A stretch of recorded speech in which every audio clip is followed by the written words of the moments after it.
Cortland and I met in 1995. We both were at Harvard-Yale weekend for a big football game. I was visiting a friend in Cortland, growing up in New Haven, was visiting some friends from Yale, and we met at a party, and I was dancing with him, and we danced so well together. I felt as if I was dancing with somebody that I've known for a long time, in terms of we just moved together really well, and like we were in sync.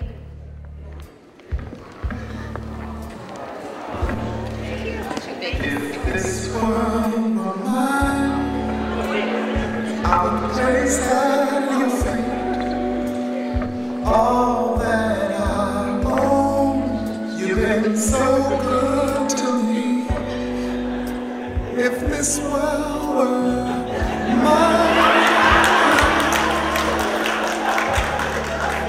I'd give you the flowers, the birds and the bees. The very first time I saw Marquetta, I said, this girl is very, very beautiful. But the odd thing that attracted me was her gap.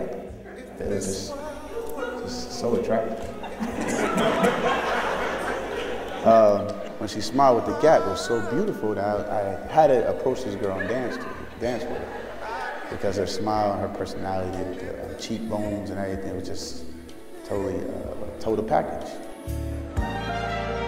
If this world were mine, I would make you a king with love untold. You could have anything if this world were mine. Once he found out that I had a boyfriend at the time, he decided to change his strategy. Her last name is Martin, and my family name is Martin too. Yeah, his grandfather is a Martin, so he figured, oh, we'll be, let's figure out if we're cousins and I'll keep in contact with you. And I said, I've never heard that one before. So we left, parted ways, and even 2 hours later, Cortland called me again while I was at my girlfriend's house.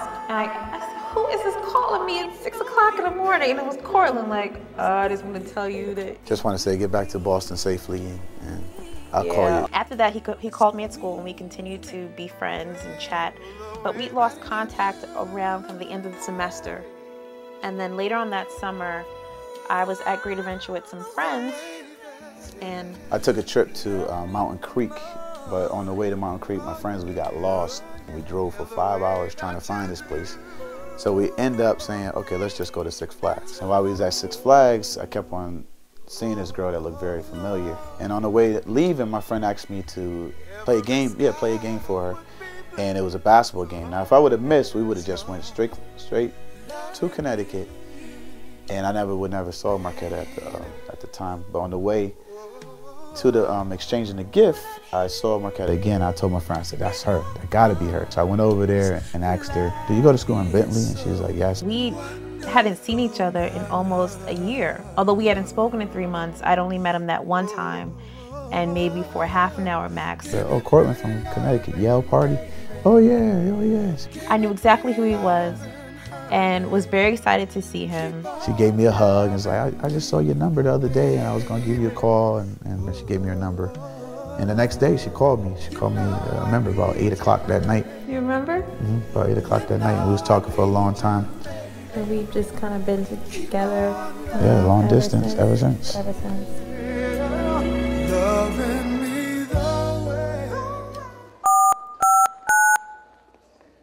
We were 3 hours apart for most of our relationship. Either I was in Boston and he was in Connecticut, or I was in New Jersey and he was in Connecticut. So we talked on the phone hours and hours, and you could tell by the phone bills. Our phone bills was high. And I know our parents got on us about the phone bill. And we would try to come up with secret codes on the phone. 459. 459 was a code we used. It's an ILY on the phone, which means I love you. So that's still like our secret code or something. You'll see us often doing. It's just like our gang signal. We have a secret handshake. Oh yeah, we went through the secret handshake.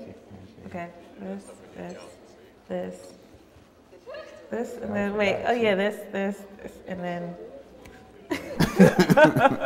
I never knew such a day could come,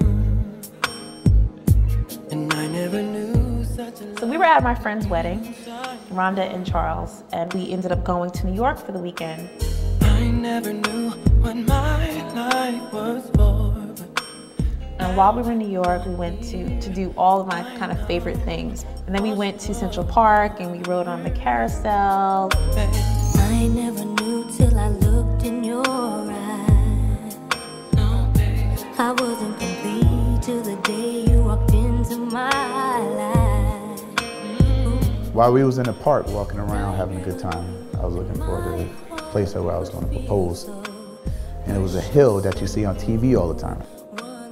And she was looking at me strange because I was putting the video camera all over the place trying to find, a place for us to sit down and just take the footage of the grass and everything. So I put the camera on the rock and I just started telling a story about how we had this keychain.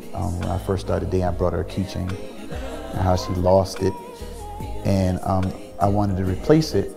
So I told her to go to the pocketbook and get the gift that I got for you. So she went in the pocketbook, got the keychain. Orange, my favorite color. And the keychain said, "Will you marry me?"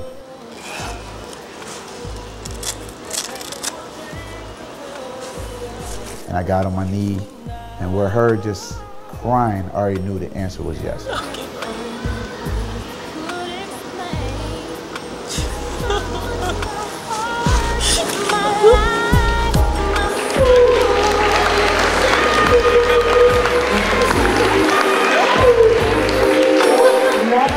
In a million years did I think that he was about to propose. If anything, I thought that it was going to be the next week and we were going to Boston. Yeah, he faked me out. Faked me out good. And all the thousands of phone calls she made, she made about, what, 50 phone calls that day? Hey, Mom.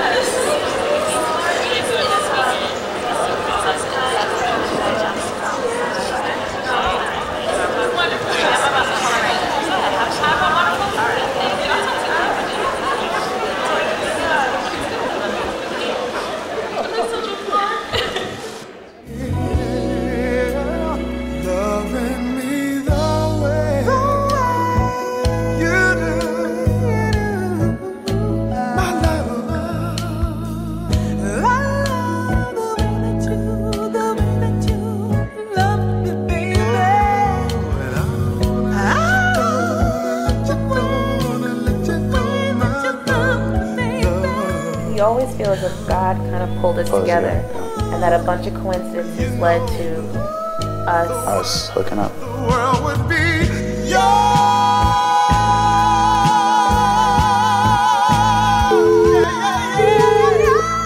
Hello?